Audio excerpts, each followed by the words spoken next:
বেপাৰী এগৰাকী আছে, তাৰে খবৰ কৰিবলৈ আহিছোঁ। মই মাতি দিওঁ। আমি ইয়াতে অকণমান বহিছোঁ।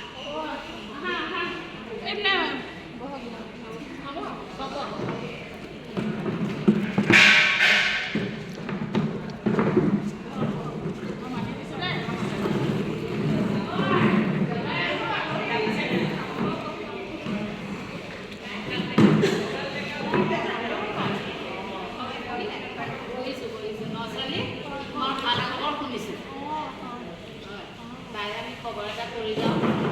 আমি ৰেজিষ্ট্ৰেশ্যনো কৰিব লাগে নহয় তোমাৰ, আৰু বাকী খা খবৰো ল'ব লাগে, তাকে ল'বলৈ আহিলোঁ। তুমি চাব চেণ্টাৰলৈ গৈছা নাই বাৰু? আমাৰ নজনীৰ প্ৰথম আৰম্ভ হৈছে। আজি কিমান দিন বাঢ়িছে? আজি 20 দিনমান বাঢ়িছে।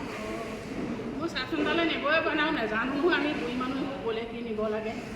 ভালেই হ'ল আপোনালোক আহিলে, সকলো বুজাই দিয়ক। ঠিক আছে, তেতিয়াহ'লে আমি ঠিকেই কৰিলোঁ। এতিয়া তুমি প্ৰথম চাব চেণ্টাৰলৈ গৈ আমাৰ অংগনবাড়ী চেণ্টাৰত নামটো ভৰ্তি কৰিব লাগিব। তাৰ পাছত আমি আপোনাৰ ৱেইটটো ল'ব লাগিব, হাইটটো ল'ব লাগিব, কি খাইছে নেখাইছে সেইখিনি আমি তদাৰক কৰিবলৈকে আহিছোঁ। এতিয়া আমি ৱেইট মেচিনো লৈ আহিছোঁ, হাইট মেচিনো লৈ আহিছোঁ। তোমাৰ এতিয়া জোখটো ল'ব লাগিব। আৰু সেইখিনি লোৱাৰ পাছত আমাৰ অংগনবাড়ীৰ ফালৰ পৰা আপোনালোকলৈ কিছুমান খাদ্য দিব নহয়।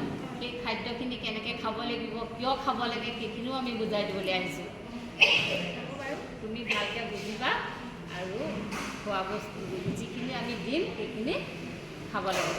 সেইকাৰণে সেই বিতৰণটো আমি কাহানিকৈ কৰিম, কালিলৈ কৰিম। তুমি যেনে তেনে তালৈ যাবা, তাত আমি মিটিঙো পাতিম, মিটিং আকাৰে গোটেইখিনি ক'ম।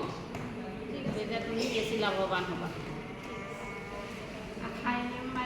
তেওঁলোকে তোমাক তোমাৰ স্বাস্থ্যৰ কাৰণে ক'বলগীয়াখিনি বুজাই দিব, ভালদৰে বুজাই দিব। তুমি খালি বুজি ঠিক আছে। কিন্তু আমাৰ দিয়া পেলাই আমাক জনাব। ঠিক আছে। আমাৰ এই নজনীক খোৱাটো অকণমান বৰ গণ্ডগোল। এতিয়া খাবলৈ ইচ্ছা নকৰে, আৰু খালে কিবা উকালি ভাবো আহে। তোমালোকে কৈ দিব। প্ৰথম 3 মাহমানত তেনেকুৱা হয়েই, তাৰপিছত 4 মাহমানৰ পাছৰ পৰা সকলো ঠিক হৈ যাব। আৰু যিটি নাখায় নহয়, অকল আৰু দাইল আলু বাদে একো নাখায়।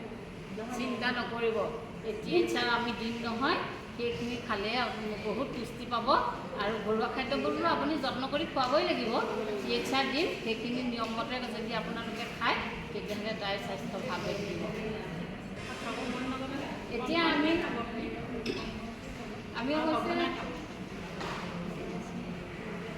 এতিয়া কি কৰিব?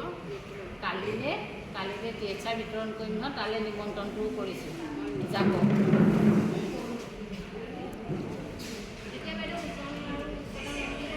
সেয়া ল'ব লাগিব, ওজন আৰু উচ্চতাই ল'ব লাগিব। তাৰপাছত আমি চিকিৎসালয় মাতিছোঁ, যাবা। গোটেইখিনিকে মাতিছোঁ।